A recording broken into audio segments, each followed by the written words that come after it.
The mountain man knocked and said, "They told me you're alone. Let me give you sons, woman." People who lived here were strong, used to the harsh winters, the endless days of work in the fields, and the long, silent nights. Life in the village moved slowly, and many of the villagers liked it that way. Alina was one of them. She lived alone in a small stone cabin built at the edge of the village, where the trees began to crowd in and the land sloped steeply toward the mountains.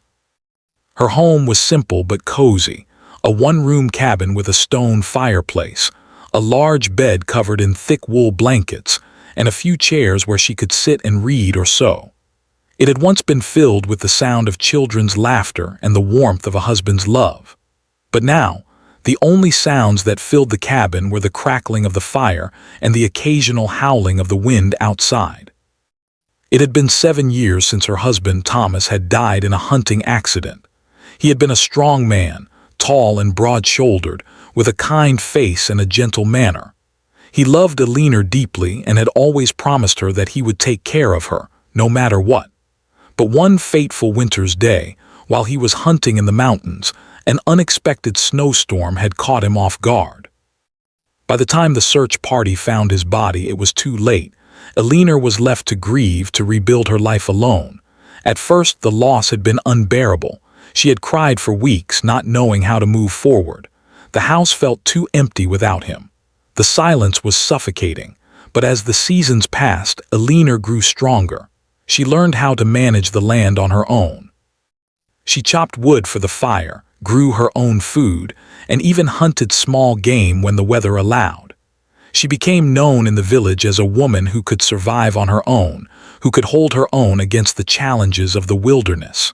Yet, despite her strength, the loneliness was always there, lurking in the corners of her life. Her children, a son named Michael and a daughter named Sarah, had grown up quickly. Michael, the older of the two, had left the village 2 years ago to work as a carpenter in the city. He had sent her letters and promised to visit, but life in the city was busy, and the visits were few. Sarah, her youngest, had also left the cabin to live with a family in a neighboring village, seeking to learn more about the world beyond Ashford Ridge. Alina was proud of them both, but the house felt cold without the noise of their footsteps or the chatter of their voices.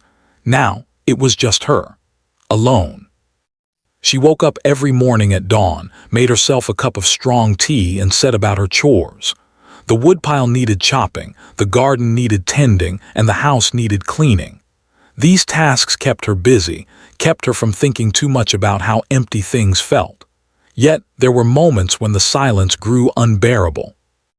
In the evenings, when the sun sank behind the mountains and the stars began to appear, Alina would sit by the fire, staring into the dancing flames, and wonder if she would ever feel whole again. It was on one such evening, just as the sky began to darken, that she heard a knock at the door. Alina frowned, startled. No one ever came to her cabin, especially not at this time of night. It was too far to walk for anyone in the village, and the cold weather made it even less likely that anyone would make the journey. Who could it be? Her heart began to race, and for a moment she considered ignoring the knock. She had grown used to being alone, and the thought of opening the door to a stranger made her uneasy. But then, something in her made her get up from her chair. It could be someone in need, someone lost in the dark perhaps, or it could be Sarah come to visit her unexpectedly. With a deep breath, Alina opened the door. Standing on the doorstep was a man unlike anyone she had ever seen. He was tall, far taller than anyone in the village, and broad-shouldered, with a face weathered by the harsh elements of the mountains. His skin was tanned from years of exposure to the sun, and his dark hair, tangled and unkempt, fell over his forehead. His eyes were a piercing blue, sharp and cold, and they seemed to look right through her, as if he could see things about her that no one else could. He wore a long, heavy cloak made of thick animal pelts, and his boots were caked in mud and snow. For a moment, neither of them spoke. Alina stood frozen, unsure of what to say. The man's gaze never wavered, and his presence was almost too much to bear. He seemed to fill the space with his size, his power, and his silence. Then finally, he spoke in a deep, gravelly voice. "They told me you're alone," he said. His words hung in the air, heavy with something Alina could not understand. "Let me give you sons, woman." He continued speaking, as if he had been waiting to deliver this message for a long time. "I've come to offer you what you need," he said, his voice unwavering. "They told me you're alone, that you need help. I can give you sons, strong sons, who will carry your legacy and make sure you never have to be alone again." The words sounded strange, almost too strange to be real. She wanted to tell him to leave, to slam the door in his face, but something in his tone made her hesitate. There was an authority in his voice, a certainty that made her wonder if he had come for a reason, as if his presence here was inevitable. But still, the idea of what he was offering, sons, children from a stranger, felt wrong, even though she could not explain why. "I'm sorry," Alina said after a long pause, her voice shaky. "I don't understand. Who are you?" "My name is Rowan," he said simply, as if that was all she needed to know. "I am a man of the mountains. I was sent here to help you." But she had always dismissed these stories as nothing more than old tales. Rowan's eyes locked with hers again, and in that instant, Alina felt an odd shiver run down her spine. His presence was powerful, almost overwhelming, and she realized with a sudden shock that she had never felt more vulnerable in her life. "I don't need help," Alina replied, her voice more forceful this time. "I'm fine on my own." The cold air seemed to press in on her from all sides, and she felt the weight of his words bearing down on her. What kind of man stood on her doorstep and said such things? What did he want from her? For a moment, neither of them spoke. The silence stretched between them like an invisible rope. Alina's mind was spinning, her heart racing in her chest. She had no idea who this man was or what he truly wanted from her. But one thing was certain, her life would never be the same again. Alina stood in the doorway, staring at the man before her. His tall frame towered over her, and his cold blue eyes seemed to pierce right through her. The wind howled outside, but in that moment she felt like the world had gone still. The strange visitor, Rowan, had just made an offer she couldn't quite comprehend, an offer that was both frightening and strangely intriguing. "Let me give you sons, woman." The idea of having sons, strong sons, children who would fill her empty house with their voices and laughter, was almost too much to imagine. But this man, this stranger, had come out of nowhere with such a bold, unsettling offer. Who was he to tell her what she needed? Alina started, but she didn't know how to respond. She took a step back, trying to process his words to make sense of the situation. The chill from the wind seemed to seep into her bones, and she instinctively pulled her shawl tighter around her shoulders. Rowan didn't seem to notice her discomfort. His eyes were still locked on hers, unblinking, and there was a sense of quiet urgency in his presence. "You've been alone too long," he said. "The mountain has called for you. You are meant for more than solitude. Let me help you." "The elders sent me," he said, his voice low and heavy. "You were chosen.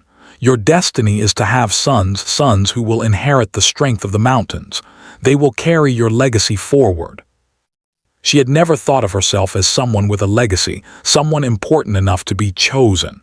She was just Alina, widow, mother, and simple woman of the land. Rowan saw her confusion, and his face softened, though his gaze remained intense. "The mountain is ancient," he said. "It has watched over the land for centuries.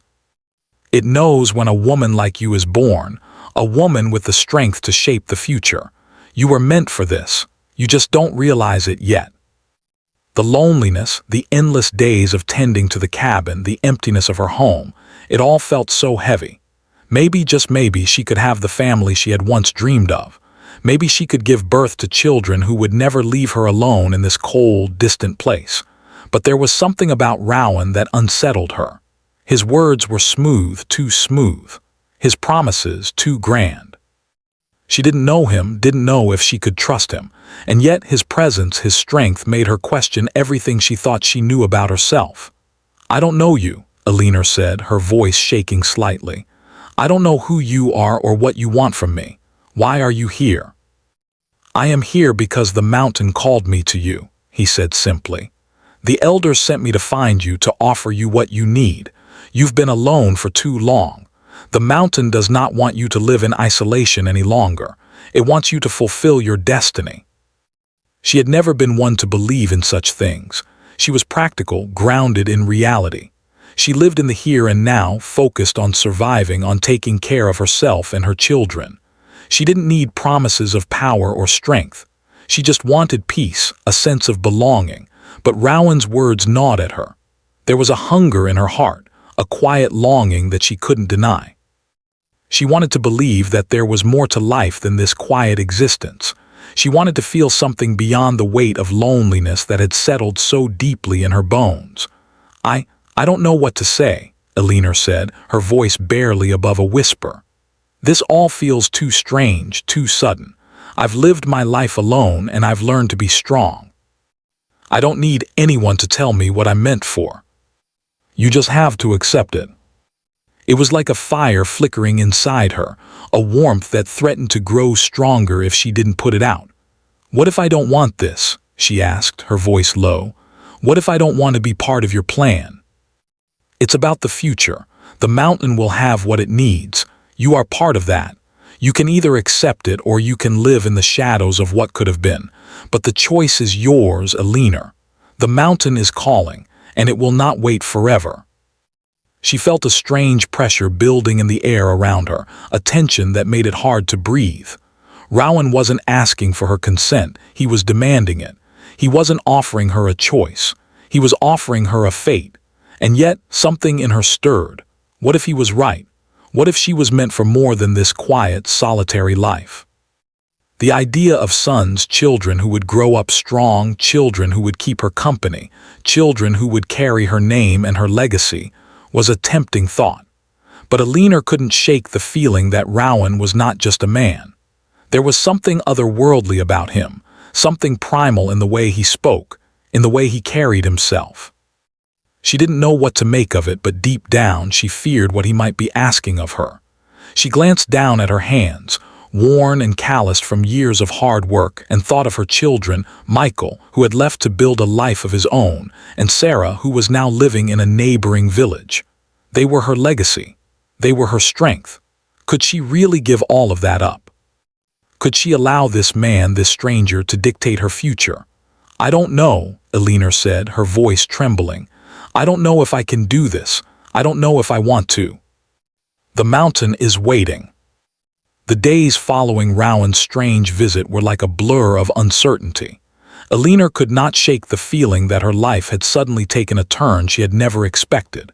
She had always been a woman of routine, her days filled with the simple, necessary tasks of survival, gathering firewood, tending her garden, and keeping the house in order. There was peace in that. But now, that peace had been disrupted by a man who spoke of things that seemed impossible, things that called her to question everything she knew about herself. Rowan had left her with more than just his words. He had left her with a choice, though it didn't feel like much of a choice at all. He spoke of destiny, of sons who would inherit the strength of the mountains, of a legacy that could be passed down through her bloodline.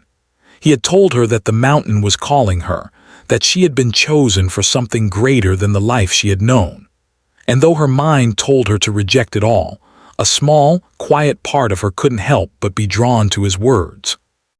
In the days that followed, Elinor tried to carry on with her normal routine, but her thoughts kept drifting back to Rowan and the offer he had made.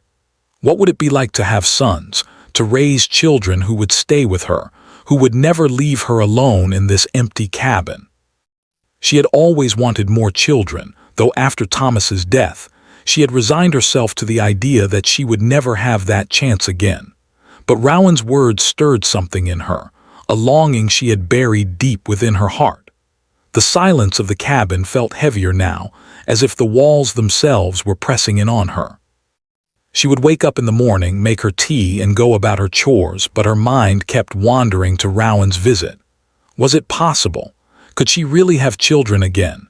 Could she raise sons who would be strong and powerful, who would protect her and keep her company in the years to come? The thought was both exciting and terrifying.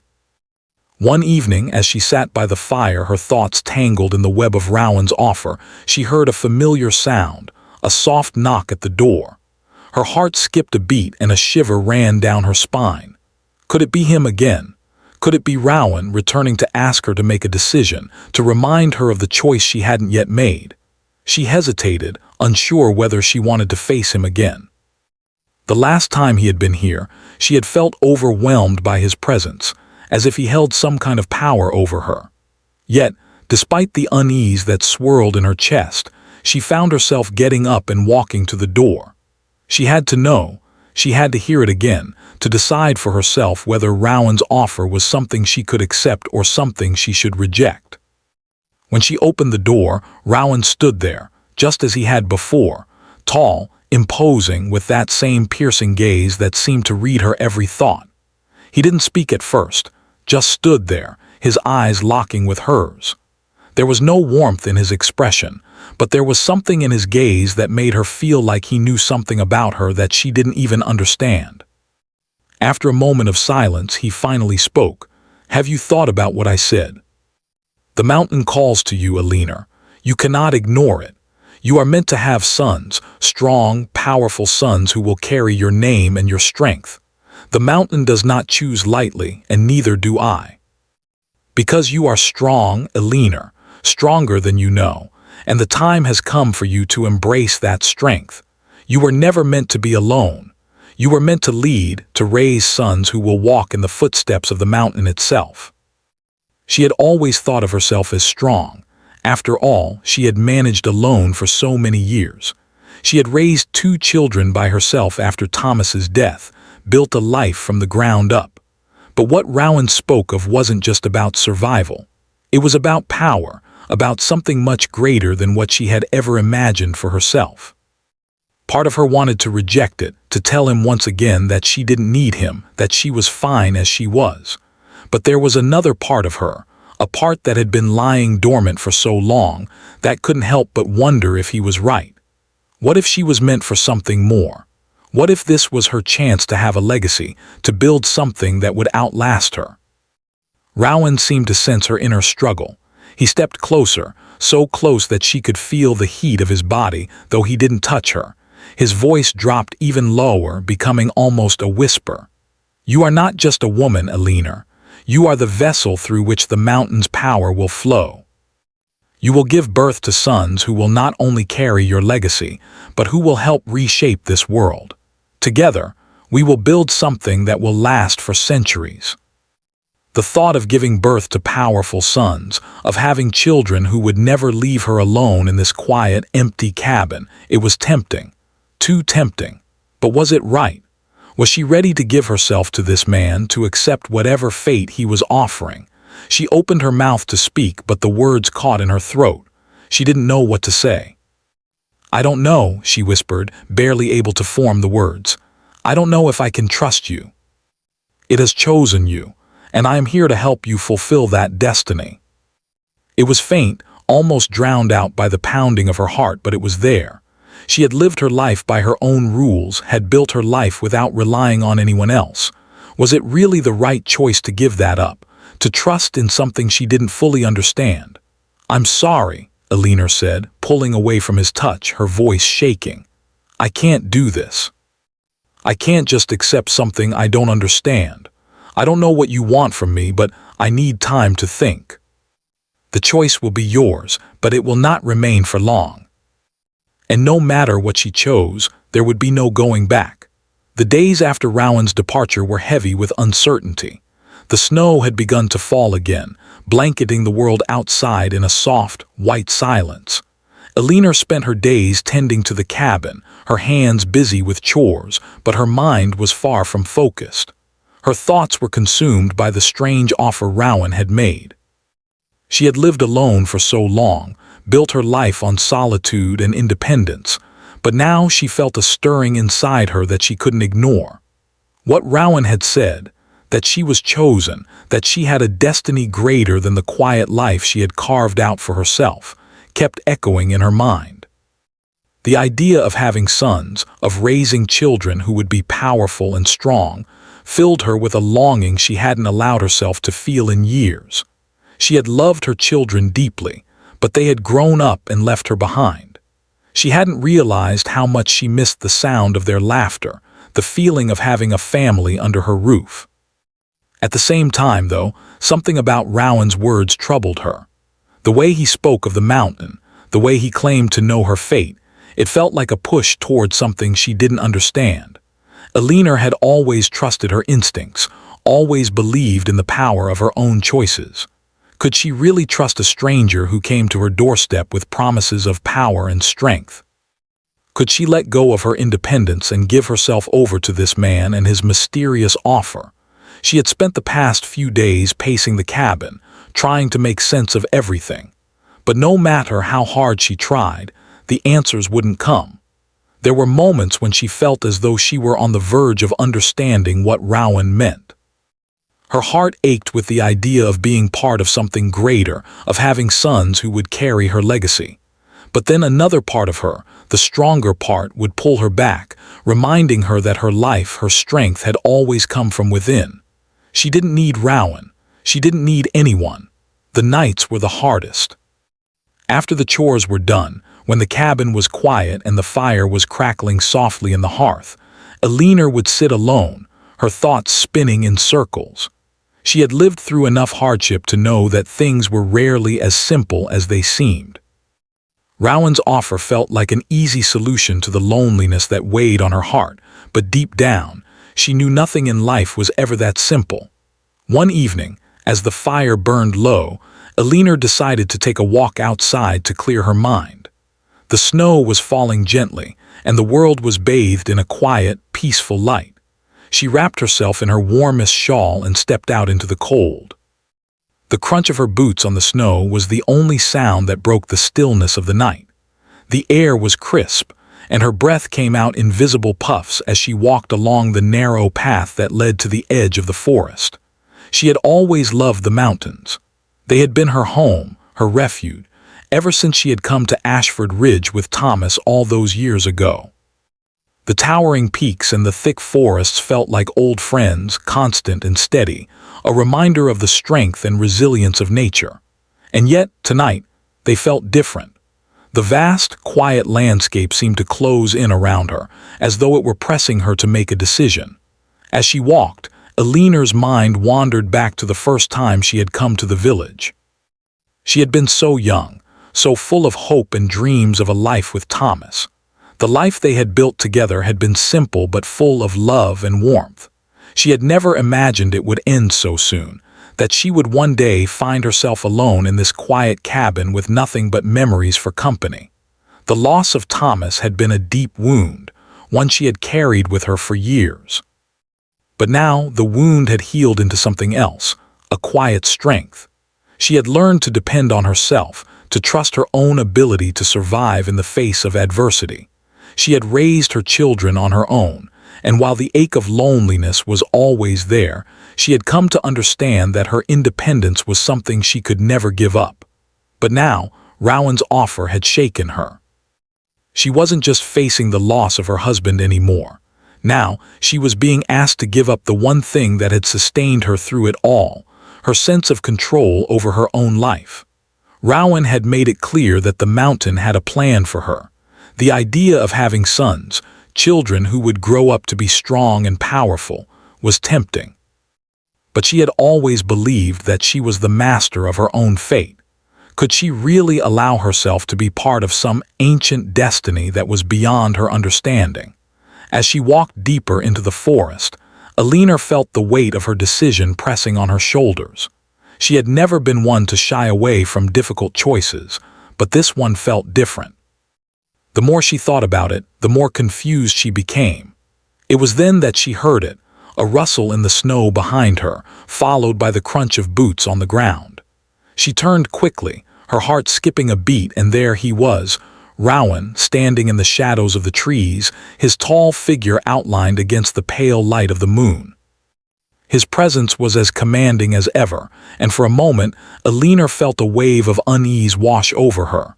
"Rowan," she said, her voice a little shaky, "I didn't expect to see you here. You know that you do. You don't have to do anything. You don't have to decide tonight. But know this, what I offer is not just about power. It's about connection. It's about the chance to build something that will last, something that will keep you from being alone." The loneliness that had followed her for so many years seemed to surface in that moment, more real than it had ever been. The thought of never being alone again, of having sons who would stay with her, of having a family once more, was a comforting thought. But was that enough? Was that enough to change her life, to give up the quiet strength she had built for herself over the years? "I have built my life alone," she said, her voice steady but filled with emotion. "I've survived on my own. I've raised my children and now they are grown. I don't know if I can just give all that up. I don't know if I can become part of something I don't understand. But remember, the mountain does not wait forever. The choice is yours, but the longer you wait, the harder it will be to make that choice. The mountain calls to you, Alina, and you can either accept its call or let it slip away." Alina felt as if the world had slowed down, as if time itself was stretching out in front of her, waiting for her to make a decision. Rowan's presence was overwhelming, his words both a promise and a warning. He had come to offer her a life filled with purpose, with children who would carry on her name, her strength. But at what cost? Could she give up the life she had built for herself? Could she truly trust this man and the destiny he spoke of? For the first time, Alina realized that the decision was not just about Rowan or the mountain. It was about her, about who she was, what she wanted, and whether she could find a way to hold on to the independence she had worked so hard to preserve. Rowan stood in silence, waiting for her answer. And in that moment, Alina knew that the choice, for better or worse, would change her life forever. The wind had picked up again, howling through the trees and rattling the window panes of Alina's cabin. The world outside seemed so far away, distant and cold, but inside her heart was anything but still. The fire in the hearth crackled, throwing light against the walls, but the warmth it offered didn't quite reach the space inside her chest, where uncertainty and fear had taken root. Alina had spent the night walking through her thoughts, wrestling with the question that Rowan had left with her, the question that would change everything. Could she really give up the life she had known? Could she trust a stranger, a man who claimed to have been sent by the mountain itself, to lead her toward a future she didn't fully understand? Her mind kept coming back to the image of the mountain, towering, silent, and ancient. It had always been there, watching over the village, its presence both constant and distant. But now it felt more real to her than ever. Rowan's words echoed in her mind. "You are meant for more. The mountain has chosen you." It was as if the very land had a plan for her, a plan she had never asked for. She had always believed that her future was in her own hands, that she could shape her destiny through her choices. But now she wondered if she had been wrong all along. Could she truly walk away from the life she had built? Could she walk away from the freedom that came with independence? Alina had always prided herself on her strength, on the fact that she had never needed anyone else. She had been a widow for 7 years, raising her children alone after Thomas's death, and she had never once faltered in her resolve. She had survived, built a life for herself, and she had grown accustomed to the silence that came with solitude. But that silence had begun to feel like an old friend who had overstayed their welcome. The loneliness that she had long accepted now gnawed at her, reminding her of the emptiness she had hidden deep inside. And then there was Rowan. His presence, his words, the way he had spoken about the future, about sons, about legacy, had sparked something in her that she had long since buried. The thought of having children again, of raising strong sons who would carry her name and her strength, was both a dream and a fear. Could she really embrace that dream, knowing it would change everything about the life she had worked so hard to create? As the night wore on, Alina felt the weight of her decision pressing down on her like the heavy snow that blanketed the world outside. She knew she couldn't ignore it any longer. She couldn't keep pretending that she didn't want more, that she didn't want to be part of something bigger than herself. But could she accept the price that came with that desire? She stood up from the chair by the fire and walked toward the window. The snow fell softly outside, covering the earth in a blanket of white, as if the world itself were waiting for her decision. The mountains loomed in the distance, silent and unmoving, but to Alina, they felt more alive than ever. They were a reminder of the power that had been waiting for her, power that she didn't yet fully understand, but that she was beginning to crave. With a deep breath, Alina turned away from the window and headed toward the door. She wasn't sure what would happen next, but she knew she had to find out. The time for indecision was over. The mountain had called her, and whether she liked it or not, she knew she had to answer. The cold air hit her face as she stepped outside, the crisp wind biting at her skin. But she barely noticed the chill. Her heart was already burning with a fire that had been kindled by Rowan's words. She could hear her own breath, visible in the air, but the sound of the wind seemed to drown it out, like the world was holding its breath along with her. She walked quickly, her boots crunching through the snow, moving toward the same path she had walked just days earlier. The forest was still and silent around her, the trees bending under the weight of the snow. There was something almost magical about the scene, the way the world seemed to hold its breath, waiting for her to make the choice that would change everything.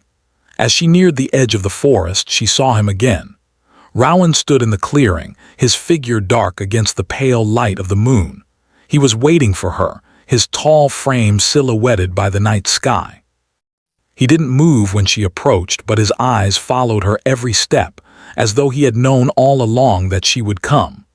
"You came," he said quietly, his voice carrying through the stillness. Alina stopped a few feet away from him, her breath coming in short, visible bursts. She didn't know what to say at first. She had thought about this moment for so long, rehearsed her words, but now that she was standing here, it all seemed so much more real, so much more final. "I've thought about what you said," she began, her voice steady but uncertain. "I've thought about it every moment since you left. I don't know what I'm meant to do, but I know one thing for sure: I can't keep living in this silence. I can't keep pretending that I don't want something more. And I've come to realize that I don't want to do it anymore. But I also know that this isn't just about me.